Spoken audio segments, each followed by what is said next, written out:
Greetings and welcome back to room 303 in our chats with Emily, as we are calling our readings through the poetry of Emily Dickinson. We are in the Johnson edition. We turned out a poem 638, To My Small Hearth, His Fire Came. Now, the his of this poem is unclear. Many will say it's maybe Sam Boyle's. Some will say it's the master, whether that's Sam or somebody else. We've commented on this already in earlier discussions.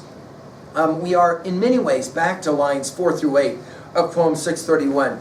You'll remember the entering of Sam Boyles into Emily's life is maybe represented there. Our assumptions are that you've been following our stuff at learnstrong.net. Down that left-hand side, Chats with Emily's our playlist. I'm hopeful that you've worked through our set of introductory comments as well as previous 637 poems. We just finished with 637, The Child's Faith is New. And if you did that study with us, this poem is somehow kind of an adumbration in some ways, and kind of an extension, an outlining, if you will, of what it is that she said. In other words, how is it that Emily grew? One answer is the fire was brought. So that takes us back to our Promethean myth, of course, and the bringer of fire, and as well Plato's Republic 7 and the cave allegory and the power of the sun.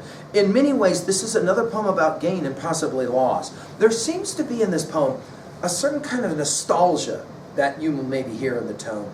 To my small hearth his fire came, and all my house aglow did fan and rock with sudden light. 'Twas sunrise, 'twas the sky impaneled from no summer brief with limit of decay.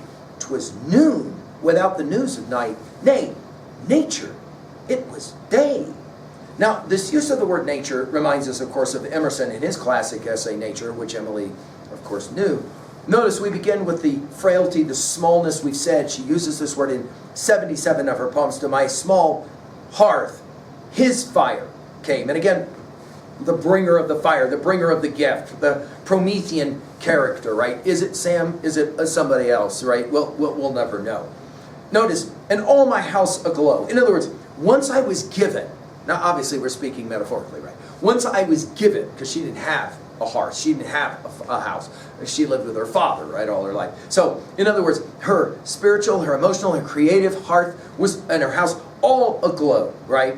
And it did fan and rock with sudden light. I think rock is an important word here, right? To violently move. In other words, it just woke me up. Notice the use of the word sudden. It's like the light. In other words, I was in the cave, and then you came along and brought me out of the cave, back to Republic 7, a passage that she loved. 'Twas sunrise. Notice we go from 'twas sunrise to 'twas noon. 'Twas sunrise.